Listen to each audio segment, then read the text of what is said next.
Welcome. I will now call the Affordability Committee meeting to order. This meeting is being held in person and electronically in accordance with the Municipal Act. Two public meetings are being held this evening. If you are joining the meeting virtually and have not yet registered and wish to speak, please email cityclerks@barrie.ca and staff will email you the information to participate virtually. The first public meeting is to review the applications for zoning bylaw amendment and red line revision to a draft plan of subdivision submitted by KLM Planning Partners, Inc.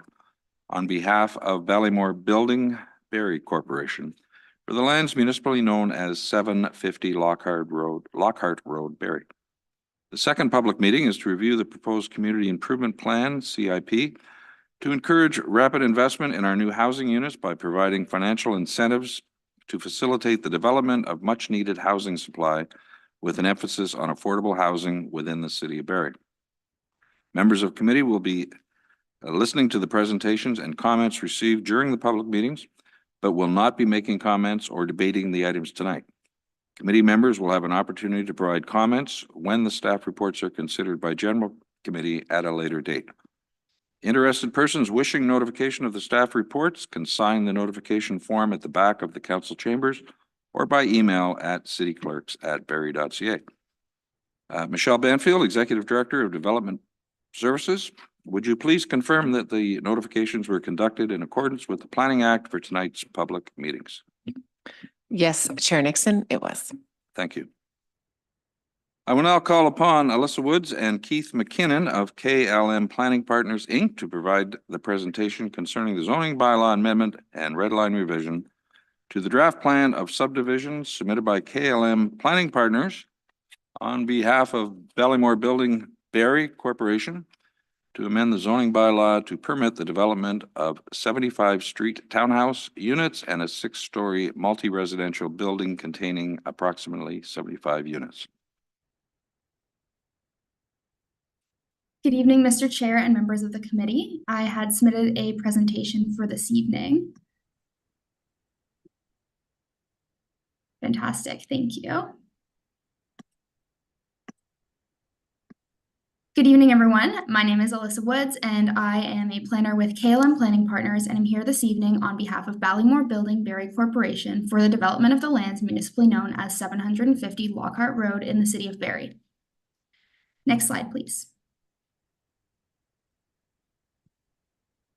I'd like to start off by defining the lands subject to this application within the context of the overall lands that were created through the draft plan of subdivision D12444, dated November 8th, 2019, and approved on April 6th, 2020, as part of the preceding applications for zoning bylaw amendment and draft plan of subdivision. The overall lands consist of blocks 1 through 30 on the screen and are approximately 26 hectares in size and are currently vacant. A portion of the overall lands contains natural heritage features and associated buffers, which have been staked and surveyed in consultation with the LSRCA. The preceding applications worked to create the blocks as seen on the screen and rezone the overall lands to the appropriate zone categories.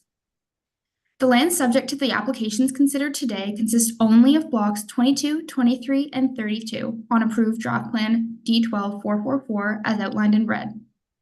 The subject lands are generally located north and east of Nishaw Drive, south of the natural heritage features within the overall lands, and the total subject land holdings is approximately 1.38 hectares or 3.41 acres in size and are currently vacant. Next slide, please. The development of the subject lands was previously considered premature under the phasing of the former Barrie Official Plan 2010. However, with the approval of the Barrie Official Plan 2051, the development of the subject lands can proceed as part of Phase 1 East on the figure on the right of the screen. The Barrie Official Plan 2051 is currently under review. However, we do not anticipate any changes to the phasing plan and policies. The blue outline on this phasing plan, which surrounds the green overlay, indicates the boundary of the Hewitt Secondary Plan area, confirming that the subject lands are within the Hewitt Secondary Plan area, which has been rolled into the parent official plan through the 2051 OP update. The subject lands are designated neighborhood area per map 2 land designations of the City of Barrie official plan per the image on the left of the screen and are within the designated greenfield area. It is our opinion that the proposed red line revision to the draft plan of subdivision and the zoning bylaw amendment applications conform to the new City of Barrie official plan. Next slide, please. The subject lands are zoned residential hold, subject to special provision 586 in the Barrie zoning bylaw 2009-141 per the preceding zoning bylaw amendment applications for the overall lands. As mentioned, the subject lands are within the Hewitt Secondary Plan area and are therefore subject to Section 14 of Bylaw 2009-141, Salem and Hewitt's community provisions. Next slide, please. As mentioned, these applications apply only to blocks 22, 23, and 32 on approved draft plan of subdivision D12-444. The purpose of the red line revision is to create 10 new blocks within blocks 23 and 32 on the approved draft plan, which will be discussed on the next slide. Block 22, which is the most westerly block, is untouched by the draft plan red line and is proposed to be developed with a 6-story residential building with 75 units and 2 levels of underground parking. The residents will have access to an amenity garden area to the west of the building, as well as indoor amenity spaces and balconies. The apartment building offers a range of unit types and sizes. Next slide, please. As mentioned, the red line revision to the draft plan of subdivision proposes to subdivide blocks 23 and 32 into 10 townhouse blocks, hereafter referred to as blocks 33 to 42 based on the red line draft plan of subdivision on the screen. 5 townhouse blocks are proposed to be subdivided from block 23. These blocks are proposed to be developed with dual frontage townhouses with 4.5 meters of frontage onto Neeshaw Drive and rear lane access off of Woodsdale Crescent. Similarly, 5 townhouse blocks are proposed to be subdivided from block 32, which are proposed to be developed with standard front load townhouses with 5.5 meters of frontage onto Neeshaw Drive and rear yards backing onto the stormwater management pond and natural heritage area. Next slide, please. In order to implement the proposed development, a zoning bylaw amendment is required to rezone the subject lands from the current RH residential hold subject to special provision 586 zone to the appropriate zone categories. Proposed blocks 33 to 42 or current blocks 23 and 32 are proposed to be rezoned to the neighborhood residential R5 zone within the Salem and Hewitt's community provisions, section 14.6.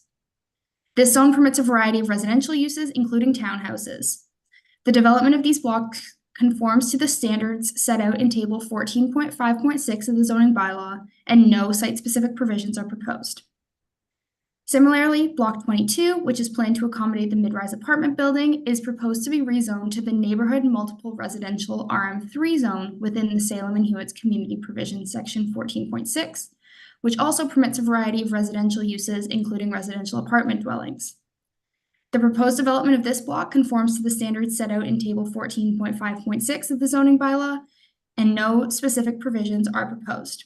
Next slide, please.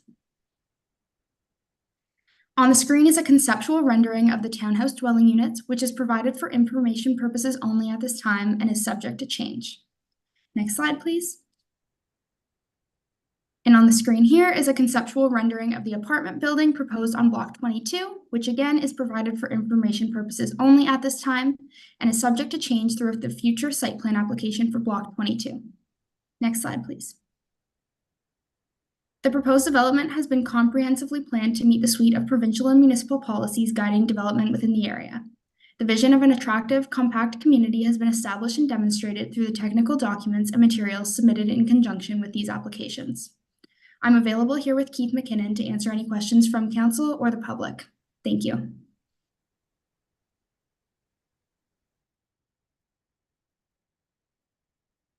Thank you very much. I will now call upon Andrew Gamiro, Senior Planner, to provide an update on the status of the applications.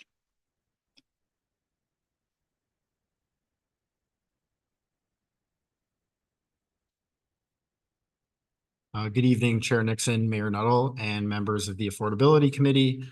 Further to Ms. Woods' presentation, please be advised that staff are still completing the review process associated with this application. And in addition to the memo that was provided to the committee this evening, what I'll be doing is just providing an update regarding the status of the application and highlighting the primary planning and land use planning matters that are being considered by staff at this time as we work through the review.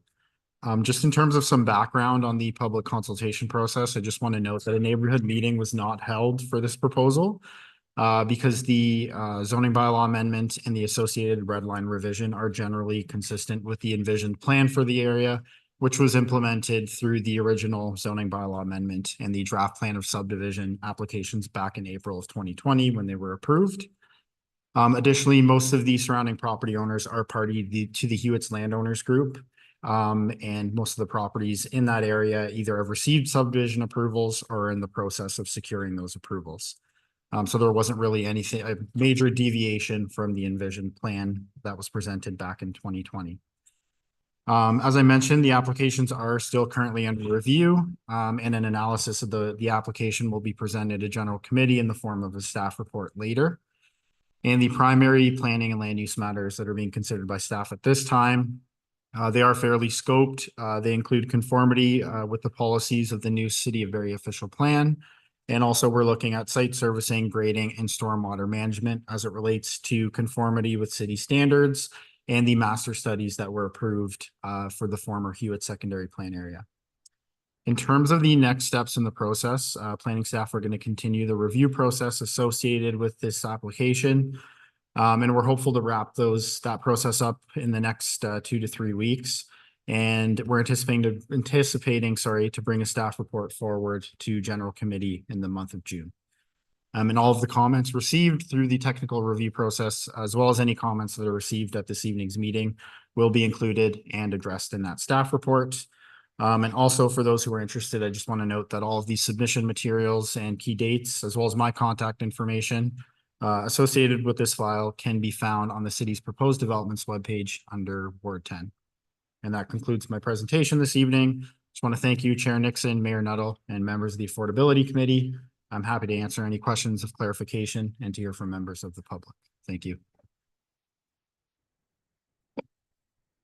Thank you. If there are any members of the public who wish to provide comments in the audience, please approach the podium and begin by stating your first and last name and address for the record.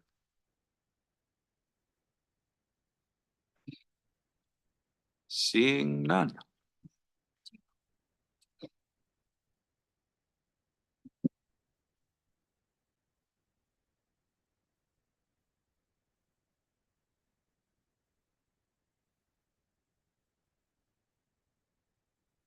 I understand there is no one registered virtual online, so we will move directly to our second public meeting. Oh, I am sorry. Before we move to the next one, Ward 10 Councillor Hamilton, do you have any questions or clarification required? Thank you. And through you, no questions, actually. I just want to say thank you. I appreciate the update from Andrew and from the partners online here as well. There was no neighborhood meeting. There's been no, issues or pushback from any of the somewhat nearby residents. I think this is well in line with the expectations of what was going to be going in that area. I'm quite excited to see this coming forward and coming to fruition. I think this is, great. We're going to see some high density buildings go here, townhouses, and the 6-story multi-residential unit. So I think this is fantastic for the area. And I'm just looking forward to the next steps in the process and getting this built so we can have more housing available. So thank you to everybody. Thank you. I will now call upon Michelle Banfield, Executive Director of Development Services, and Shelby White, Senior Planner, to provide the presentation concerning the proposed Community Improvement Plan.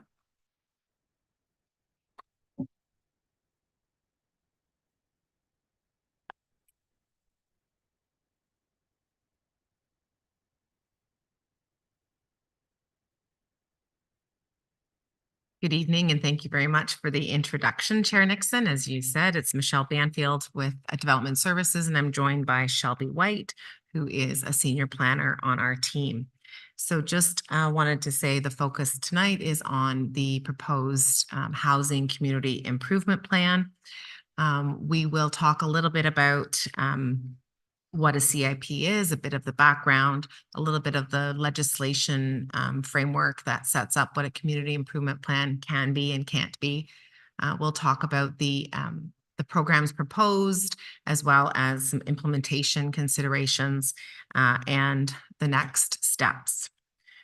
So the City of Barrie has had a community improvement plan or some version of it for a number of years. And most recently through the adoption of the affordable housing strategy just back in January, part of that was definitely talking about the fact that our community improvement plan should be looked at, revised, and really tried to be in line with accelerating housing. Shortly after that, obviously, the City of Barrie received both federal and provincial funding.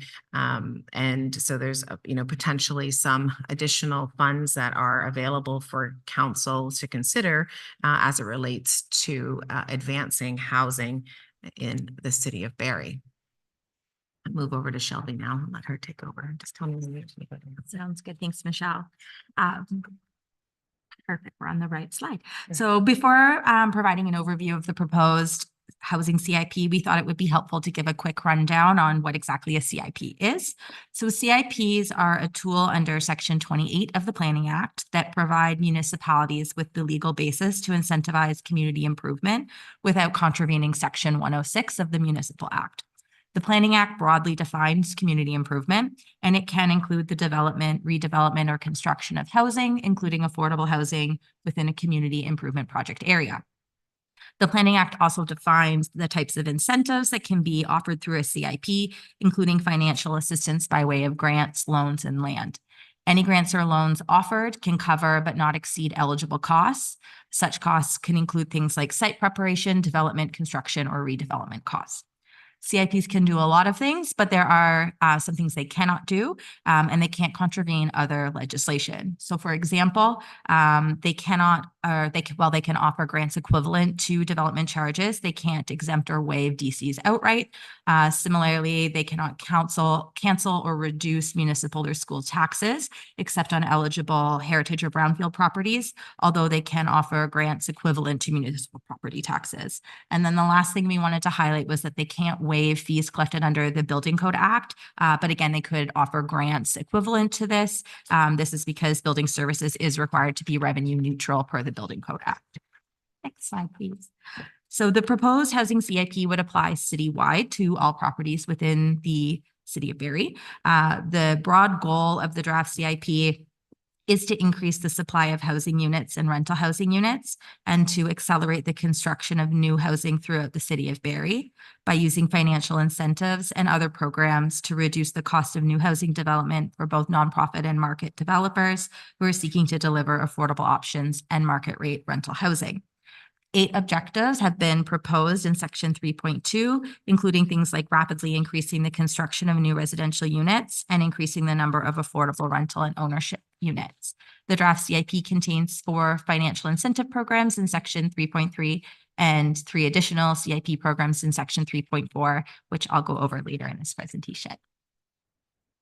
So to qualify for program funding, applicants must meet both general and program-specific eligibility criteria. Some programs have different eligibility requirements for nonprofits compared to market housing providers. The intent of this was to recognize that they may build and operate specialized types of housing at a smaller scale, such as shelters or supportive or transitional housing. So instead of setting affordability thresholds directly in the draft housing CIP, we've proposed to establish these and a few other program details in a housing bulletin. And the purpose of this is twofold. First, it'll allow us to more easily update the CIP in response to changing legislation, provincial policy, and housing data. And secondly, it will allow us to clearly state the dollar amount that we want applicants to meet, which provides better transparency and certainty for applicants. Draft housing bulletin is available on the project website and currently proposes the rental rates and ownership rates that are noted on this slide. These were established using our current official plan definition and provincial policy definitions, and are based on the most recent housing data that we have from our affordable housing strategy and from CMHC. Since releasing this, the Provincial Ministry of Municipal Affairs and Housing has actually released their Minister's Bulletin, and it will take effect on June 1st. And that bulletin is used to determine development charge exemptions for affordable housing under the Development Charges Act. The rates that we've proposed actually match the provincial rates, and that's because both of them are equal to the average market rent that's been reported by CMHC in their most recent rental market report, which was October of 2023. The draft affordable ownership rate in the CIP has been based on what would be an affordable purchase price for sixth income decile households in Barrie, as noted in our affordable housing strategy. We did want to point out that the number we've proposed is slightly higher than what the province has released, which was $391,600. They also based it on 30% of sixth decile household income, but we expect that they probably just use slightly different assumptions in their calculations, like a different mortgage rate to come up with that rate. So that explains the discrepancy. Next slide. Before I give an overview of the various CIP programs proposed, I just wanted to note that we put these together based on feedback that we've heard and what is possible through a CIP. But at the end of the day, to maximize the impact of the limited funding we have, we may want to either reduce the number of programs in the CIP or alternatively, keep them all in, but strategically phase in the initiatives offered based on funding availability. Right now, there's 4 financial incentives being proposed as noted on the screen. The first is a per door grant program, and it targets development that includes affordable housing units. It would replace the individual equivalent grants for things like development charges, planning and building permit fees, cash in lieu fees, and instead allow applicants to make a funding request for proposals funding request through a request for proposals type of approach and demonstrate their financial need. Applications would be reviewed using a combination of a scorecard as well as the financial information they submit. And they would need to demonstrate that the funding is needed to make their project successful. A similar approach to this has been used in other municipalities like Peel and Durham region. The next is a tax increment equivalent grant for medium and high density purpose-built rental development, which would phase in post-development property taxes over a 5-year period.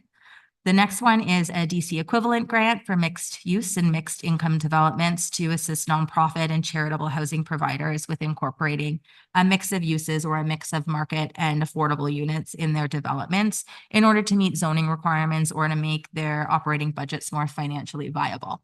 And the last financial incentive program is the DC equivalent grant for fourplexes that would provide relief from DC's charged on fourth units as the city recently adopted zoning changes that allow for 3 additional residential units or ARUs as of right in the city. Next slide, please. The draft housing P also includes 3 other programs. The first establishes criteria for the deferral of DCs from building permit issuance to occupancy for large residential projects to reduce the upfront capital required to break ground on developments that take multiple years to build. The second provides a Barrie bonus in the form of a $15,000 top-up grant to individuals who have received funding through the County of Simcoe's Secondary Suites program to build an affordable accessory residential unit. This program would build on the county's program, which guarantees that those units are affordable for at least a 15-year period. And then the last program is a down payment assistance program that would provide forgivable loans to eligible Barrie residents to assist them with purchasing a home. This program is modeled after the County of Simcoe's homebuyer or homeownership program and would have criteria for potential home buyers, such as maximum household income, maximum assets, and require them to occupy the home as their primary residence, as well as put a maximum purchase price, which is noted on the slide for the homes. Next slide, please. So there's just a few implementation considerations we wanted to highlight. The first being that consistently funding the CIP has always been a challenge and will be something that's key to consideration for council. Staff have not proposed specific budget allocations for each program within the draft CIP to try to maintain some flexibility so that funding can be allocated strategically to programs based on changing community needs or funding opportunities that arise. Council approved an additional $1.2 million to be added to the CIP program in 2024. Therefore, the current CIP reserve balance is a little over 3.2 million, given the affordable housing and redevelopment grant programs have been on hold since March 2023. This year, as Michelle mentioned, Council could also allocate some of the Federal Housing Accelerator Fund or Provincial Building Faster Fund money to the CIP programs as a short-term boost to program funding. But Council will need to determine the initial budget for the CIP for the remainder of 2024 and decide whether to fund all programs equally or allocate funding to specific programs for the remainder of 2024 and then consider additional funding into 2025 through annual budget deliberations. If the new housing CIP is adopted and program budgets are determined, staff will finalize additional program details, including application forms and processes. And then once the 20-day appeal period under the Planning Act is over, the new CIP would take effect and staff could begin implementing CIP programs. So lastly, following this public meeting, staff will review all of the feedback gathered at and before the meeting and use it to make some revisions to the draft CIP. We expect that we will bring back that revised CIP and a staff recommendation report to General Committee on May 29th. And I'd also just like to remind everybody that you can find a copy of the draft CIP, the draft housing bulletin, and the proposed draft scorecards on the barrie.ca/housing CIP website, or you can reach out to me, Shelby White, via email or phone for more information.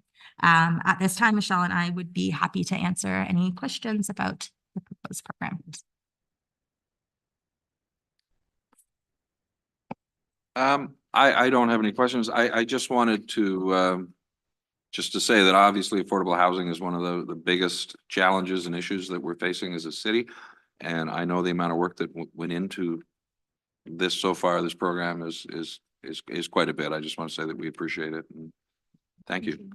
Yep. And Mayor Nuttall, would you have a comment? Sorry, just before that, I'd just like to point out, I think this is a public meeting so that members of the public are given the opportunity to respond. So before, I would like to ask a question, but before that, yeah. Okay. I believe we have 3 people who have pre-registered, 2 in person and 1 virtual. I will now invite Corey Chisholm from MHPC Planning and Greg Jones from SkyDev to provide comments.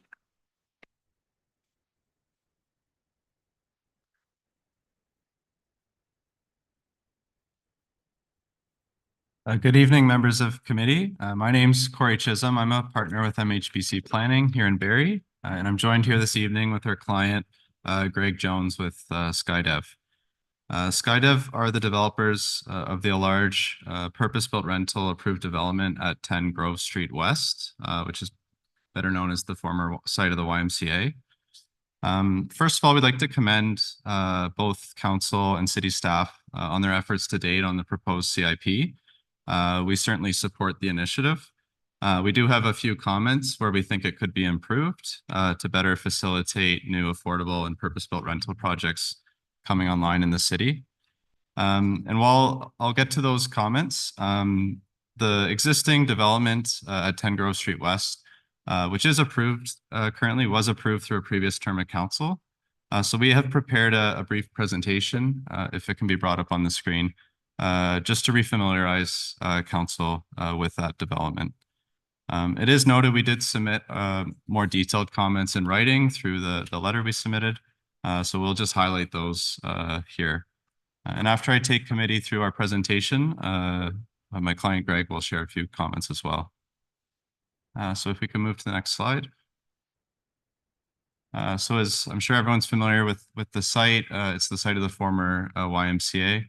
And it has frontage along Highway 400, specifically along the northbound off-ramp as you come off onto Bayfield Street. So the site is in a strategic location in proximity to transit in the intensification corridor of Bayfield Street, as well as easy access to both Barrie's downtown as well as the highway.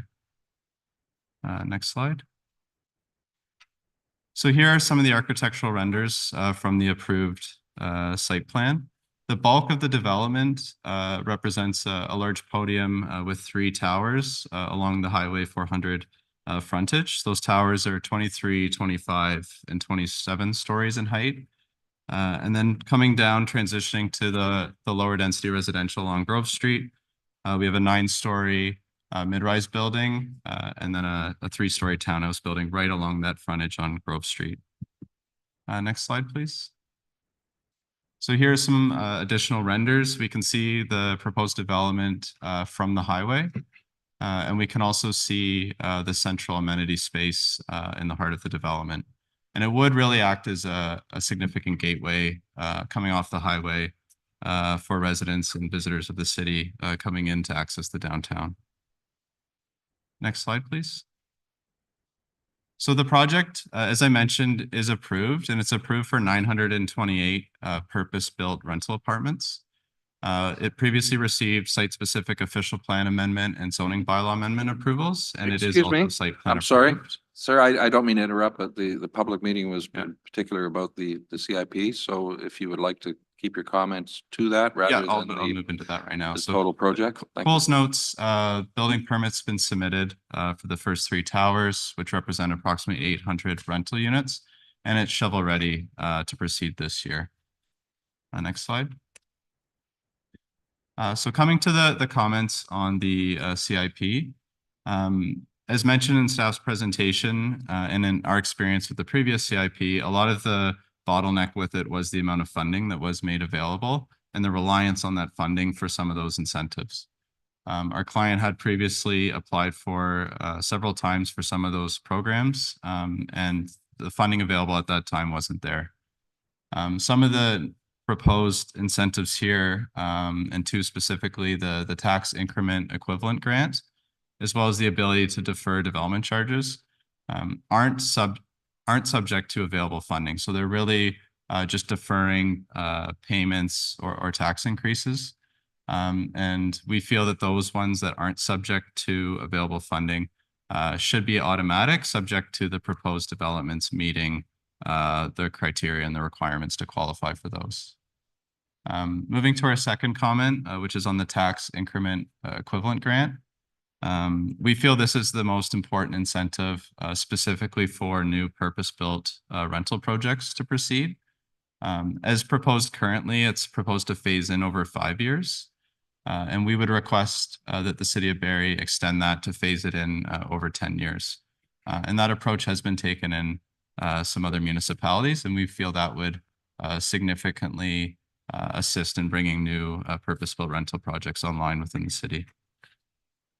Next slide, please. So the second incentive, which isn't subject to available funding, is the deferral of the development charges. As staff mentioned, typically those are required to be paid at building permit time, and the proposed CIP has an incentive where purpose-built rental projects, as well as affordable housing projects, could defer the payment of those development charges to occupancy.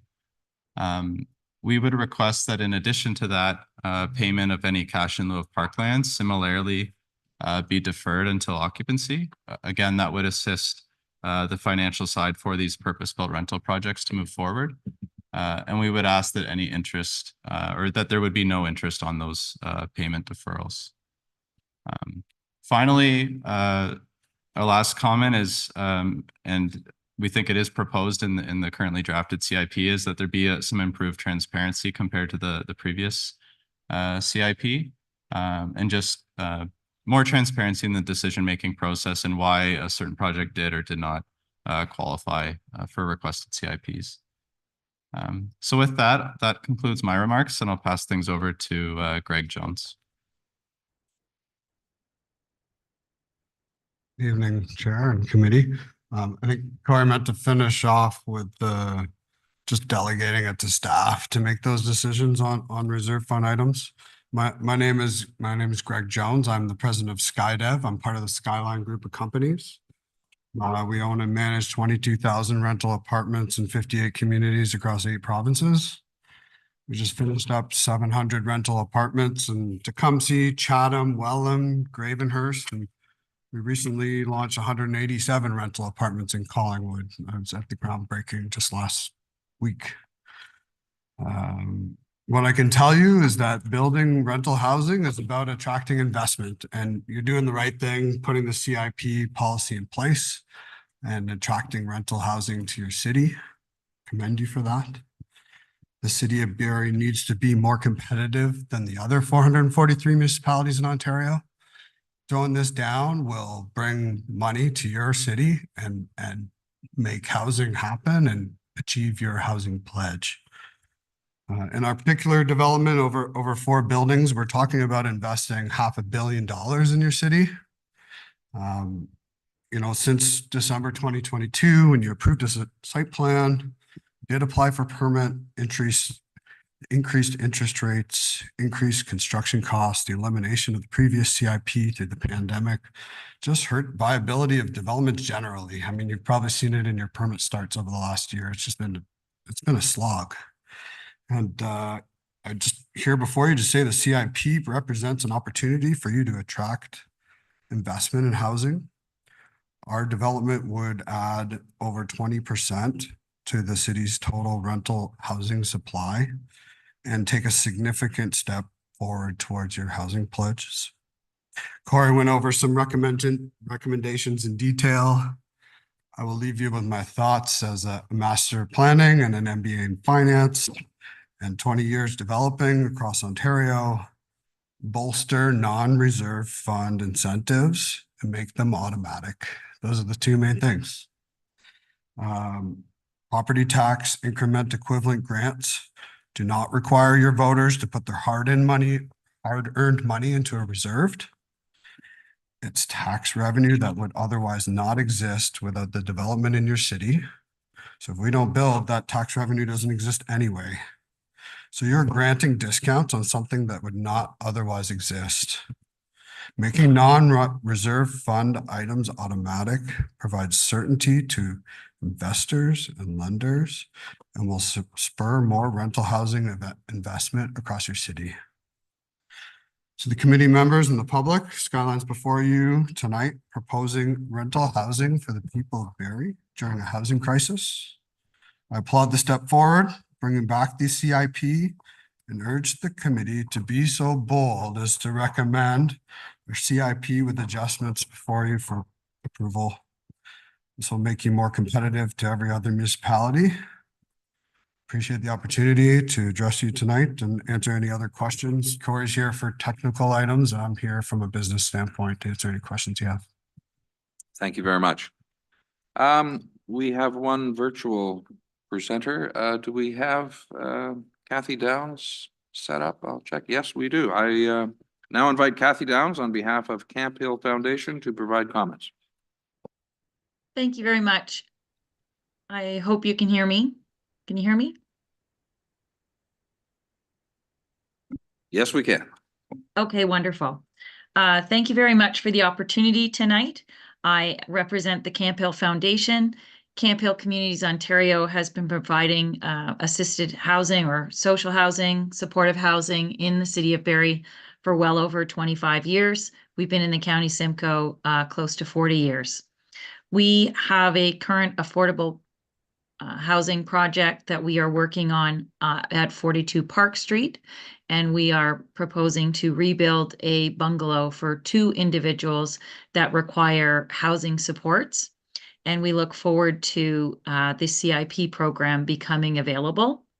However, in reviewing the draft plan and having the luxury of being involved in the CIP committee, I think that it is a wonderful plan, but one important component that was missing that I noticed was the cumbersome and often project killing wait times for our permit process. Case in point, we just recently waited over 30 days to get a demolition permit approved. So if we could somehow add in a piece that could accelerate the aspects of permitting, zoning, and planning and other administrative processes for those of us who are in a nonprofit housing specifically, that would be most helpful. It does tend to have us get caught in a waiting game and then lose some individuals because unlike some of the larger folks, we are relying on some gift in kind, some builders that might have other project on the go, and these types of delays can lead to us having to scramble to find another supplier or go and have to pay a higher price because they're no longer available. So if we could have building permits and applications, something in this project, this plan that could include prioritizing or giving priority, or at least a timeline that can be stuck to 10 days, 15 days for those smaller nonprofit housing projects, that would be greatly appreciated. And I know some of the other stakeholders aren't here tonight, but I know that that was something that was a common theme in our, if we could somehow reduce the red tape or make it more streamlined for those of us who are not large builders, that would be greatly appreciated. And I really tremendously thank you for giving us the opportunity to speak tonight. Thank you. I will just confirm with the clerk if we had any other virtual registrations. No, we did not. Okay, thank you. Members of the committee, do you have any comments or questions of clarification? Mayor Nuttall. Mr. Chair, I'm actually going to withdraw in the interest of time. I know we'll get to speak to this when it comes to general committee, and I'll leave it for that point. Thanks. Okay, thank you. Anyone else? Didn't think so. Well. If anyone has any further written comments, you can submit them to Shelby White in the Development Services Department. Oh, yes. Come on down, please come down to the podium and state your first and last name and your address for the record, please. My name is Noreen McDonald. I live at 59 College Crescent here in Barrie. I've been here for 32 years. I'm delighted that there's this incentive. And I guess my only comment would be for the city of Barrie, when we're thinking about affordability, to really favor nonprofit organizations, co-ops, and those things that we've sort of lost ground with, because those are the ones that become more affordable to the people of Barrie. And sometimes our towers that we're building and the condos that we're building are beautiful, but they're not affordable. They're not affordable for families. They're not affordable for students. And I just think that we need to stick with that concern. You know, not that, and I know that it's hard, and I know that money's hard, and I know that businesses are very important, and investment in the city is very important, but that's a plea that I'm putting forward to the city of Barrie. Thank you. Any other members of the public in attendance? Oh. Go ahead, Councillor Hamilton. Thank you, through you. And just very quickly, in terms of the public engagement process, so I understand what's taking place tonight. Is there actually a proactive engagement process to meet with developers, to meet with charitable or not-for-profit organizations, co-ops, to get their specific feedback as it relates to some of these incentive programs and, you know, what would work for them? I think the public engagement process is great, but I just wonder if there's more a targeted approach to those that really would be impacted by what you've identified here. Through you, Chair Nixon, to Councillor Hamilton, thank you so much for the question. And so what's really important is when we did the housing strategy, we had a steering committee for that group that had actually a lot of the people that you're talking about. We had some industry members as well as not-for-profits and housing providers.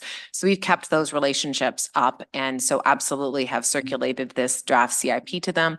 And have had conversations honestly over the last year, which is why we were saying this has so much in it, because it's so much that we've heard. At the same time, Mayor Nuttall also had a developers roundtable touch point, and some of the feedback that we heard from the development community is specifically, say, the DC example, the DC's paid at occupancy versus building permit. That's in here too. So there has been a robust consultation for well over a year on things such as what you're talking about. And then, of course, obviously the requirement to consult now. Great, thank you. I assume that was the case. I just wanted to highlight the robustness of the targeted engagement that had been done. So thank you. Thank you. Seeing none. If anyone has any further written comments, you can submit them to Shelby White in the Development Services Department at shelby.white@barrie.ca. With no open delegations, presentations, standing items, committee updates, or referred items, we move to reports of advisory committees, and there is no advisory committee report to be received. The full Heritage Barrie Committee report will be presented to the May 29th, 2024 Affordability Committee. There is one recommendation from the Heritage Barrie Committee report dated April 30th, 2024 for consideration, which is the 2024 Doors Open Barrie event. Does a member of committee wish to put the motion on the floor? I'll put the motion on the floor. As the motion is on the floor, are there any questions from members of the committee?